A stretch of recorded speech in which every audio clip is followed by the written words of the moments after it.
Welcome to RM biology, SMFWB এবং জেনপাস Yuji 2025 এর আরও একটি ক্লাসে তোমাদেরকে স্বাগত। আজকে আমরা করব 3 নম্বর ক্লাস এবং সেই ক্লাসে আমরা দেখব বায়োলজিক্যাল ক্লাসিফিকেশনের পার্ট 1। এর আগে অলরেডি দুটো ক্লাস করানো হয়েছে। যারা এখনো পর্যন্ত সেই ক্লাসগুলো দেখোনি অবশ্যই প্লেলিস্ট ভিজিট করে ক্লাসগুলো দেখে নিতে পারো। তো চলো ভিডিওটি শুরু করা যাক।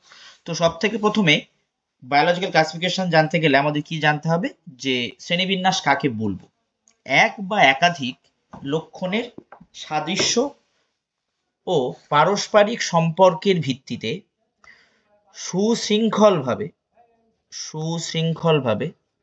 একটি নির্দিষ্ট রীতি অনুযায়ী জীবের বিন্যাসকরণের পদ্ধতিকে কি বলা হয়? শ্রেণীবিন্যাস বলা হয়। শ্রেণীবিন্যাসের বেশ কিছু ভিত্তি আছে। এই পার্টিকুলার জায়গাগুলো কিন্তু এমসিকিউ হয়, সেটা তোমরা জেনপাসেও পাবে প্লাস SMFWতেও পাবে। কি কি? অঙ্গ সংস্থানগত ভিত্তি একটা হয়, একটা ভ্রূণ তত্ত্বগত ভিত্তি হয়, কোষগত ভিত্তি হয়, জৈব রসায়নগত ভিত্তি, পরাগ রেণুর গঠনগত ভিত্তি, সংখ্যা তত্ত্বজনিত ভিত্তি এবং বাস্তুবিজ্ঞানজনিত ভিত্তি। এই ভিত্তিগুলো হয়। এরপরে যদি আমরা শ্রেণীবিন্যাসের পদ্ধতি দেখি, এই যে শ্রেণীবিন্যাসের পদ্ধতি, এই শ্রেণীবিন্যাসের পদ্ধতির পার্টিকুলার যে জায়গাগুলো থেকে কোশ্চেন হয় সেগুলো হচ্ছে কোন বিজ্ঞানী কোন শ্রেণীবিন্যাস পদ্ধতিটাকে মেনে চলতো। তাহলে কৃত্রিম শ্রেণীবিন্যাস পদ্ধতি একটা কি পদ্ধতি? এটা প্রাচীন পদ্ধতি। কোন কোন বিজ্ঞানী? থিওফ্রাস্টাস, ক্যারোলাস লিনিয়াস এই শ্রেণীবিন্যাস পদ্ধতিতে শ্রেণীবিন্যাস করেন। এটা জীবের বাহ্যিক যে লক্ষণ তার উপর ভিত্তি করে গড়ে উঠেছে। ঠিক আছে। প্রাকৃতিক শ্রেণীবিন্যাস কি? তুলনামূলক উন্নত। কার থেকে? কৃত্রিমের থেকে। এটা বেসিক্যালি কারা ব্যবহার করত? বেনথাম এবং হুকার এই পদ্ধতি ব্যবহার করত। তারপর জাতিজনিগত শ্রেণীবিন্যাস, এটা সব থেকে আধুনিক শ্রেণীবিন্যাস। এক্ষেত্রে কি হয়েছে? এক্ষেত্রে উৎপত্তি বংশগতির বৈশিষ্ট্যের উপর গুরুত্ব দেওয়া হয়েছে। এটা কোন বিজ্ঞানী? এডলফ এঙ্গলার এই পদ্ধতি ব্যবহার করতেন। এই জায়গাগুলো কিন্তু এমসিকিউ কোশ্চেন হয়, যে কৃত্রিম শ্রেণীবিন্যাস কারা ব্যবহার করতেন, প্রাকৃতিক শ্রেণীবিন্যাস কারা ব্যবহার করতেন, জাতিজনিগত শ্রেণীবিন্যাস কারা ব্যবহার করতেন, এইগুলো থেকে কিন্তু প্রশ্ন আসতে পারে। এরপরে যদি আমরা আমাদের সিলেবাসের মধ্যে চলে আসি, যে একদম ডিরেক্ট সিলেবাসে চলে এলাম, দুই রাজ্য শ্রেণীবিন্যাস পদ্ধতি। সিলেবাস বলছি কেন? এগুলোও সিলেবাসের মধ্যে, কিন্তু সচরাচর এগুলো খুব একটা বেশি প্রশ্ন হতে দেখা যায় না, কিন্তু এগুলো থেকে প্রশ্ন আসে। দুই রাজ্য শ্রেণীবিন্যাস কার? দুই রাজ্য শ্রেণীবিন্যাস কিন্তু Carolus লিনিয়াসের।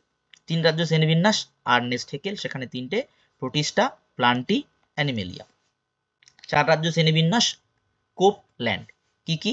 মনেরা, Protista, plenty, Animalia.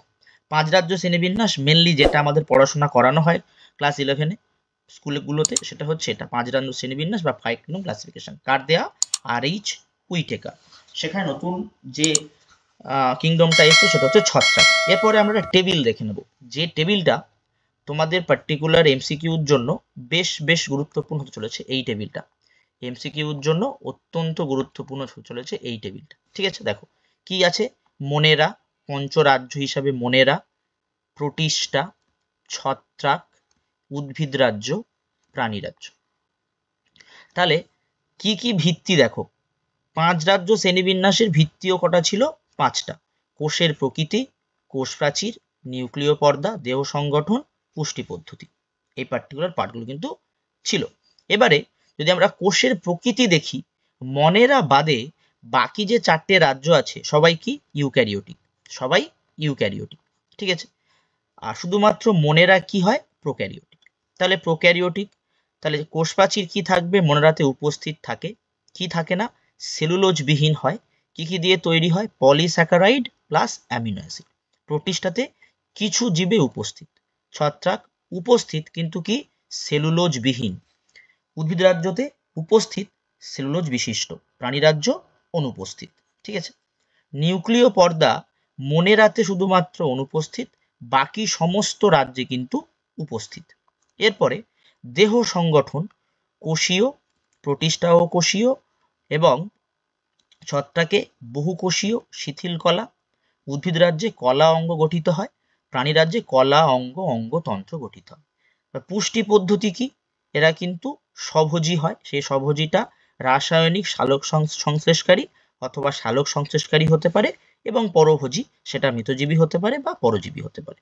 Protista স্বভোজী এবং পরভোজী হয়, স্বভোজীটা কারা, মানে স্বভোজীটা কেমন ধরনের, সালোক সংশ্লেষকারী। ছত্রাক পরভোজী হয়, মৃতজীবী পরজীবী। উদ্ভিদ রাজ্য কেবলমাত্র স্বভোজী হয়, সালোক সংশ্লেষকারী। প্রাণী রাজ্য পরভোজী, ফলজয়ী অথবা মৃতজীবী। এই পার্টিকুলার জায়গা থেকে তোমরা কিন্তু এমসিকিউ অবশ্যই পাবে। এরপর যদি আমরা মনেরা পড়ি, এই রাজ্যের অন্তর্গত সমস্ত জীব এককোষী প্রোক্যারিওট, যেটা আমরা অলরেডি জানলাম, যেমন মাইকোপ্লাজমা, ব্যাকটেরিয়া, অ্যাক্টিনোমাইসিটিস, সায়ানোব্যাকটেরিয়া বা নীলাভ সবুজ শৈবাল। তো মনেরা সম্বন্ধে কিছু যদি আমরা জেনে নিই, মনেরা কি হবে, মনেরা এককোষী হলো, মনেরা প্রোক্যারিওটিক হলো, কেমো অটোট্রপিক অর্থাৎ রাসায়নিকভাবে স্বভোজী, ফটোট্রপিক অর্থাৎ ফটো অটোট্রপিক হবে, আলোর প্রভাবে, সিম্বায়োটিক প্রকৃতির পুষ্টিও দেখায়। কোষপ্রাচীরে কি থাকে, পেপটাইডোগ্লাইক্যান থাকে এবং পলিস্যাকারাইড থাকে। কোষীয় যে অঙ্গাণুগুলো হয় পর্দাবিহীন হয়, তার কারণ এরা প্রোক্যারিওটিক হওয়ার কারণে এদের কোষীয় অঙ্গাণুগুলো বা কোষীয় অঙ্গাণু পর্দাবিহীন হয়। এদের সিঙ্গেল স্ট্যান্ডেড ফ্লাজেলা থাকে এবং যেটা ফ্লাজেলিন প্রোটিন দিয়ে গঠিত হয়। এগুলো কিন্তু বেসিক জানার বিষয় মনেরা সম্বন্ধে।